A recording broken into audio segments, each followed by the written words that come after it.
Well,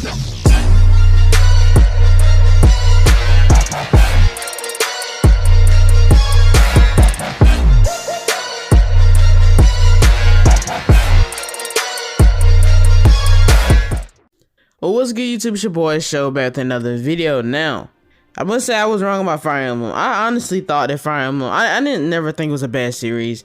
I never thought it was like bad or by any means, but in reality, I really got to take a look at myself because, you know, I would say I'm a separate claim JRPG fan, and I guess this is a little bit different in the type of genre that it is. I mean, it's turn-based, but I guess you would call it strategy tabletop type thing.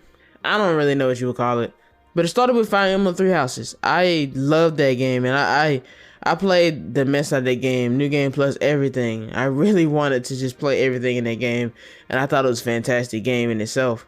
I mean, I played the Xenoblade 3s, the Persona 5s, and you know, Shin Megamis and stuff, but I never really was a fan of Fire Emblem until I played Three Houses. But you know, you really can't say you're a fan of something until you really play multiple games in the franchise.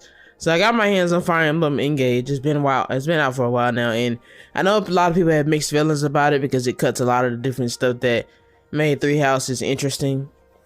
And here's the thing, you know, this is not my first time or second time with Engage. It's not my second time knowing about the Fire Emblem characters, because obviously if you play Smash, they're a really big force in Smash. There's a lot of them in Smash, and that's absolutely crazy, you know. I've always felt like I've always wanted to get into Fire Emblem games, but they were mainly just specifically for Switch. So, you know, I never, like, growing up, I never got to play them on different systems. And I'm actually a little sad on that because really the only thing I played on, like, Game Boy Advance was stuff like Pokemon. You know, your basic Pokemon or whatever, Mystery Dungeon.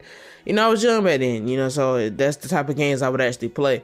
But it's crazy now to see like how I'm such a fan of these, and if I had been growing up with these games as they've like just come out, I would have been an absolute fan. It's the same with the Disgaea franchise. I feel like they got sort of a similar type of play style.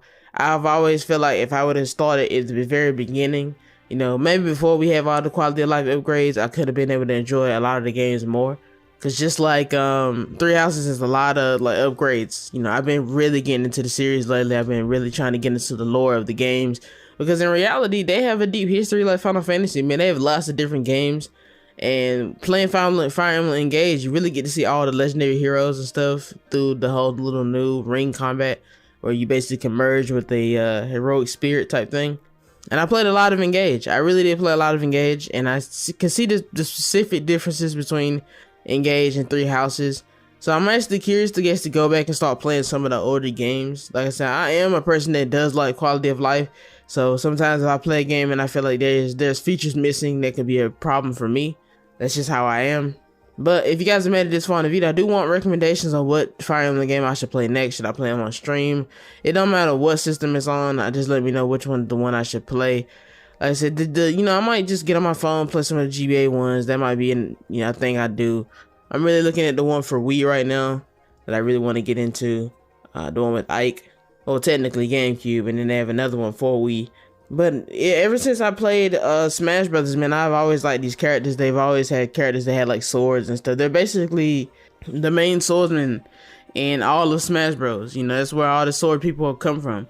And then I'm also interested to know people like Corrin, because I will say this, I had an absolute fascination with Corrin's game. I heard that a lot of people don't really like it, or it's pretty divisive, and I guess maybe it has like 3 different branching paths, so it can be kind of, you know, it can be what it's gonna be. But I don't know, like the aesthetic of the game, the choice between 2 different routes and stuff is really, really cool. So I always thought it was dope. I thought the Corrin was a dope character from Smash. Roy, man, I love Roy all the way back from Melee. Ike was definitely my favorite. I even got my nickname Ike from being so good at Smash with him. And it's absolutely crazy now to finally starting to understand the origin behind the character.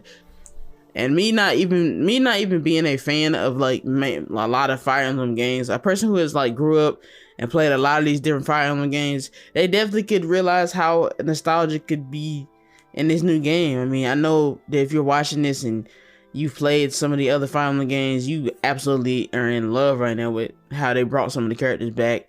I did notice some characters missing though. Maybe they'll be DLC. Characters like Robin, I don't know what his specific game is from, I believe Chrome is also a Fire Emblem character, but if I'm being honest, I forget so much that he's actually in Smash. I think he's like what they call an echo character or something. I forget so much about him. You know, Lucina, I'm really interested to see what her game is based off of. I really just want to get more into the culture, get more into the logic. I really like deep backstories, deep histories, even though it's like I said, it's like Final Fantasy where it seems like they don't really carry on story to story. I think they do some good writing. You know, the Engage felt kind of, you know, in terms of the story aspect, it was definitely cool. It was a good story. It's just not nothing to knock my socks off of, but, you know, I really enjoyed what I've been playing. Like, the gameplay in itself is addicting. It's fast, it's fun. I really want to know, like, if you guys got any more recommendations, because I was definitely wrong about this series. I do owe this series an apology. I did not think it was going to be as good as it was going to be. And with that being said, guys, let me know down in the comments below if you want to recommend me some Fire Emblem games, and I'll see you guys next video.